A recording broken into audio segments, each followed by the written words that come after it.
கோவையில் கொரோனா நிவாரணப் பொருட்கள் அடங்கிய தொகுப்பை கோவை மாநகர் கிழக்கு மாவட்ட திமுக பொறுப்பாளரும் முன்னாள் சட்டமன்ற உறுப்பினருமான நா. கார்த்திக் வழங்கினார்.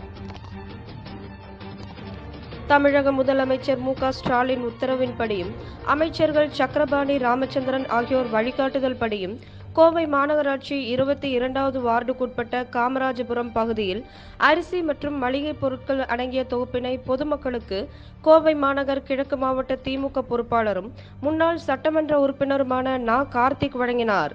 மேலும் இந்நிகழ்வில் பொதுக்குழு உறுப்பினர் மா. மகுடபதி, பெரியகடை வீதி பகுதி கழகம் பொறுப்பாளர் மார்க்கெட் எம். மனோகரன், மாவட்ட பொறுப்புக்குழு உறுப்பினர்கள் டவுன் ப. ஆனந்த், எஸ். சுந்தர், வார்டு பொறுப்பாளர்கள் ஆ. ஜார்ஜ், ஆனந்தன், வட்டக்கழக பொறுப்பாளர்கள் சுரேஷ் நாராயணன், உமாபதி, மார்க்கெட் எம். சோமு, வை. இளங்கோ மற்றும் வழக்கறிஞர் சிவகுமார், பழக்கடை முத்து, முருகன், ஆர். ராமச்சந்திரன்,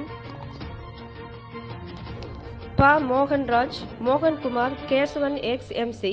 கோபி, பத்மநாபன், குமார், அண்ணாதுரை, போஸ்டர் பாபு, மது கிருஷ்ணன், பிரபாகரன், சந்திரகலா, மல்லிகா, ராஜேஷ் கண்ணன், கிருஷ்ணன், உதயகுமார், அஸ்வின், சதீஷ், தீபன், ரகு, கலைவாணன், அருண், குமரேசன், பூசாரி, Udhayan, Vishnu, Madurai Raja, IT. Ashok, S. Kanagaraj, mill Govindan, Paulson, Palraj, Saravanan, Soundarraj, Vijaya, Kavitha, court Balu, cable Senthil, Manimalar, திமுக நிர்வாகிகள் மற்றும் பொதுமக்கள் கலந்து கொண்டனர்.